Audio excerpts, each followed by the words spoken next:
वमा खलक़्तुल जिन्न वल इंसा इल्ला लियअबुदून। अल्लाह रब्बुल आलमीन ने फरमाया कि मैंने जिन्नातों को और इंसानों को सिर्फ और सिर्फ अपनी इबादत के लिए पैदा किया।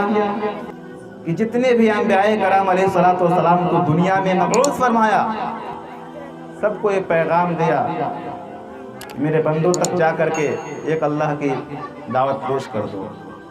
अल्लाह रब्बुल आलमीन ने फरमाया वमा अरसलनाका मिन क़ब्लिका मिन रसूलिन इल्ला नूहिया इलैहि अन्नहु ला इलाहा इल्ला अना फ़अबुदून। हमने जो पहले रसूल भेजे हैं,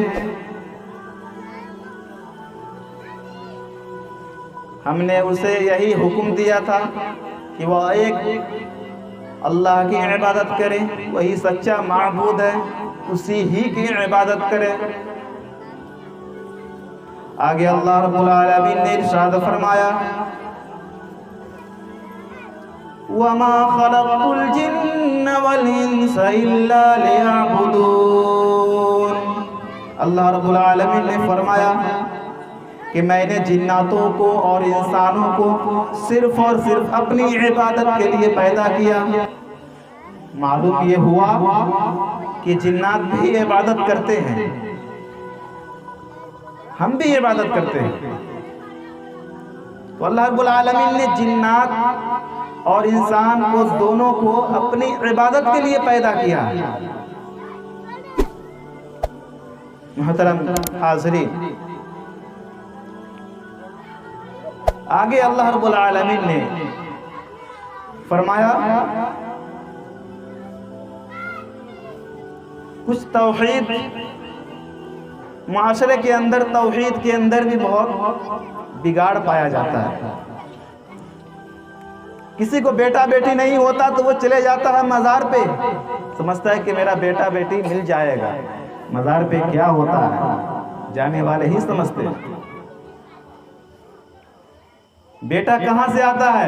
मज़ार पे भी कौन देता है? बाबा नहीं देता, सिर्फ अल्लाह देता है। लेकिन गुण गाया जाता है बाबा का, मेरा बेटा बेटी जो दिया अल्लाह नहीं, मेरा बाबा दिया है। कछौछा शरीफ से आए हैं, अजमेर शरीफ से आए हैं, गुण गाया जाता है बाबा का। ये शिर्क है।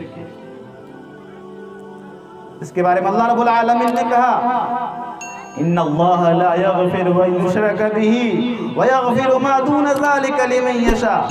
कि अल्लाह रब्बुल आलमीन शिर्क को कभी माफ नहीं करेगा, और इसके अलावा जो भी गुनाहों को चाहेगा अल्लाह रब्बुल आलमीन माफ कर देगा। और सब्सक्राइब शाहिद ऐसी को सब्सक्राइब जरूर कीजिए और कमेंट करके जरूर बताइए। आखिर में दीजिए।